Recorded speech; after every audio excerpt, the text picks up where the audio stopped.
Noël, s'il vous plaît? C'est très simple. N'ouvres-tu pas les yeux? Noël est partout dans les vitrines. Toutes ces lumières, ces décorations, cette chaleur. Mais on peut pas entrer dans les vitrines. On se fait chasser. Et la truffe collée sur la vitre, c'est si froid. Eh bien, demande à l'animal suivant ce qu'il en pense.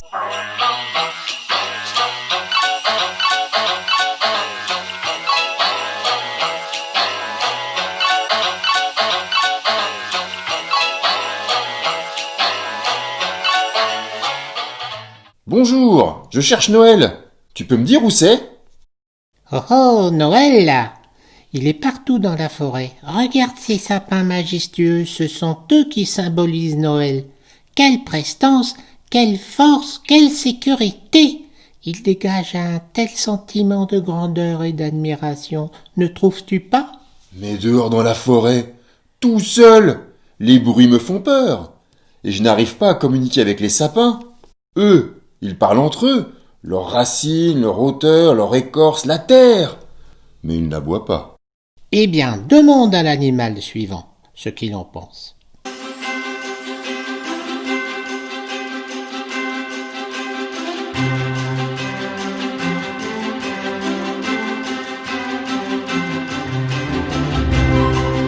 Eh oh, bonjour, bonjour. Tu as l'air très occupée, Madame la Poule. Mais dis-moi, tu peux me dire où est Noël? Noël? Mais il est ici, dans le nid. Pourquoi courir partout et se fatiguer pour du vent et des paillettes, alors que tout est dans le nid? Mes petits ne réclament rien d'autre que ma chaleur pour Noël. Et moi, je n'ai d'autre mission que de les couver, surtout à Noël. Mais je n'ai pas d'enfant, personne à couver. Je serais bien seul dans un nid. En plus, avec la paille qui me pique le derrière. Ce n'est pas mon problème. Allez, fiche-moi le camp et demande à l'animal suivant ce qu'il en pense. Lui, il n'a rien d'autre à faire. Il aura bien le temps pour toi.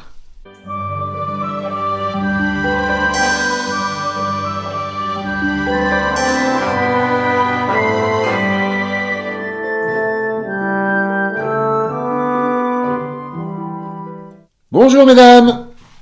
Pourriez-vous m'indiquer le chemin de Noël? Je cherche Noël, s'il vous plaît. Eh bien, tu l'as trouvé, mon camp? Ne cours pas plus. Noël se trouve dans notre lait. C'est notre lait qui va permettre de nourrir des familles et des invités, qui va permettre de confectionner des mets, à partager et faire plaisir. Oh là là, mais le lait, moi, ça me donne mal au ventre. Et je sais pas cuisiner. Et encore moins le fabriquer. Comment faire? Eh bien, demande à l'animal suivant ce qu'il en pense.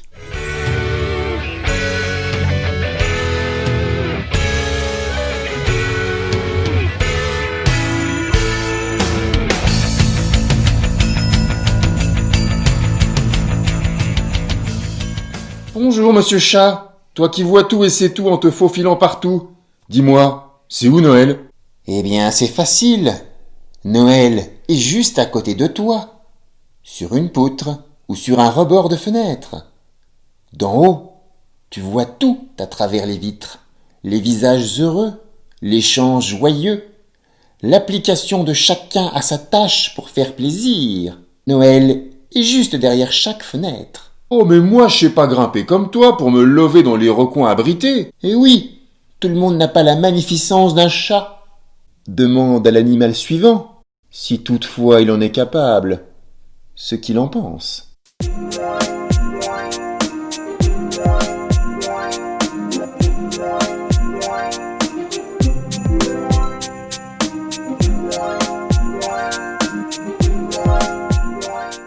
Bonjour. Tu peux m'indiquer où trouver Noël? Bien sûr, c'est très simple, Noël est dans la gamelle. Chaque année, nous paissons sans relâche, traquant les meilleures herbes pour nous fabriquer une laine de qualité que nous offrons après pour habiller les gens. Grâce à notre mastication sans relâche et nos belles bouclettes, les gens confectionnent vêtements pour le froid et décorations murales. Tout l'esprit de Noël. Dans ma gamelle? Mais elle est si étroite que je n'arriverai jamais à y rentrer mon postérieur. Eh bien, demande à l'animal suivant ce qu'il en pense.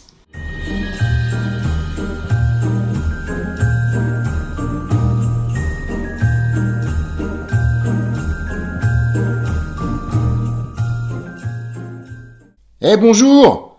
Toi qui as de tout temps été dans la crèche, peux-tu me dire où trouver Noël? Pour tout te dire, Noël est dans l'oreille. Et je ne dis pas ça, car mon envergure d'oreille dépasse même celle d'un teckel. Pour que le monde existe, il faut une transmission, que l'histoire s'écoute et se répète. Et mes grandes oreilles sont bien le meilleur public. Patientes et attentives. Elles peuvent tout entendre afin de préserver et protéger tous les souvenirs. Génial des oreilles! Les miennes aussi sont parfaites et toujours prêtes. Mais comment trouver des histoires? Va donc demander à l'animal suivant ce qu'il en pense.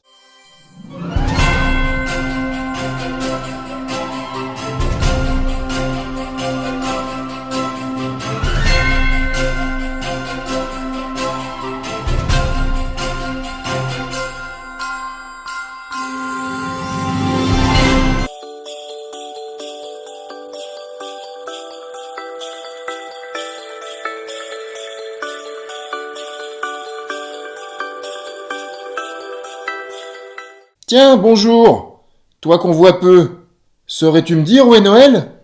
Noël, moi qui regarde le monde à l'envers, je ne saurais te dire. Je crois qu'il est là, mais qu'il faut regarder avec un autre angle. Lâcher ses idées préconçues et le laisser te surprendre. En regardant différemment, tu devrais pouvoir le trouver par toi-même. Mais je sais qui pourrait te répondre de manière plus éclairée. C'est la sage Falby. La connais-tu? Mais bien sûr! J'y cours, merci! Hein.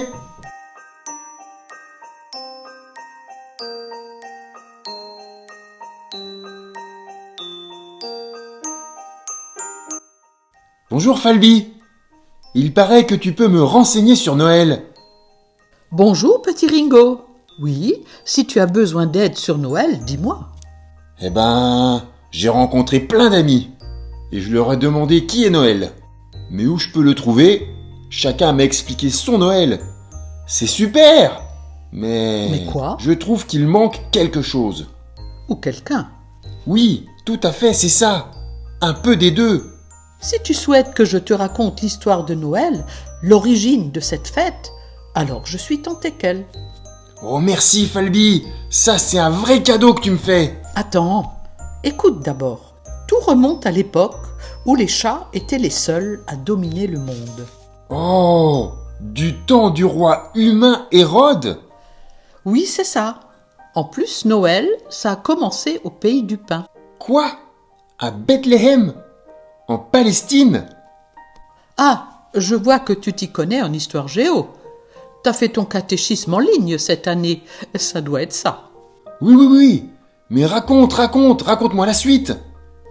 Donc, au temps passé du royaume des chats, un homme appelé Joseph et une jeune fille appelée Marie ont dû demander à l'ami l'âne un coup de main pour aller d'un bout à l'autre du pays pour se faire inscrire sur la liste des humains. Ah, ça vient des humains tout ça. Dis-moi qu'ils n'ont pas fait du mal à l'âne, hein? Oh non, grâce à notre ami, ils ont survécu et ont pu arriver à destination. Une fois arrivés au pays du pain, à Bethléem, ils ont pu trouver refuge. Oh, je sais! Ils ont trouvé refuge dans une étable. Le mouton m'a raconté discrètement cette histoire après notre rencontre. Oui, c'est ça. Les moutons les ont accueillis pour être au chaud, car Joseph et Marie avaient tant marché. En plus, Marie attendait d'un instant à l'autre son bébé. Oh, elle n'attendait qu'un petit? Moi, j'ai 3 sœurs et un frère. Et il paraît que je suis le plus intelligent, le plus beau et le plus excité de la famille. Je te confirme pour ta dernière qualité. Vivement que je t'ai raconté toute cette histoire, que je puisse à nouveau me reposer au coin du feu.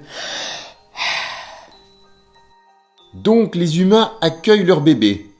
Et ils s'offrent des cadeaux, allument un grand feu et invitent tout le village pour faire la fête. Non, règle Covid oblige. Ils ont trouvé une solution plus simple. Ah, ils ont fait comment pour être heureux? Marie a mis au monde le bébé. Joseph était si heureux malgré la situation difficile. Je te rappelle que l'ange Gabriel les avait avertis qu'ils devront partir très vite après cela pour mettre en sécurité l'enfant. Et au fait, c'était quoi son nom, bébé? Parce que la chauve-souris et le chat n'ont pas pu me le donner. Pourtant, ils ont insisté pour que j'essaie de comprendre le sens de Noël autrement que d'habitude. Ils l'ont appelé Jésus.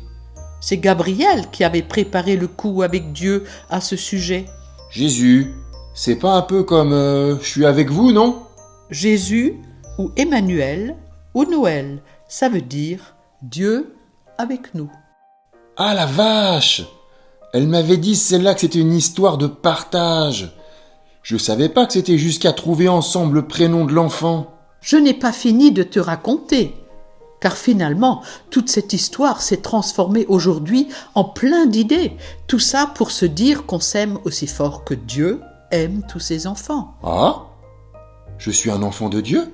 Tu es l'une de ces créatures, beau et magnifique aux yeux de Dieu. Ça, tu peux en être fier. Et toi, Mamie Falby, t'es aussi belle? Sans toi, tout ça n'aurait pas eu de sens, vraiment. Heureusement que tu m'as tout dit, hein. Oh bah merci, hein. C'est le plus beau cadeau que j'ai reçu aujourd'hui. Va dire cette histoire aux amis que tu rencontreras. Et si on profitait déjà de ce moment ensemble? On se fait un bisou de truffe? Oh là là, il faut tout lui expliquer.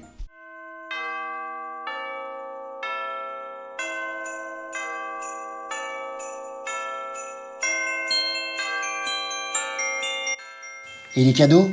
Mais qui les apporte?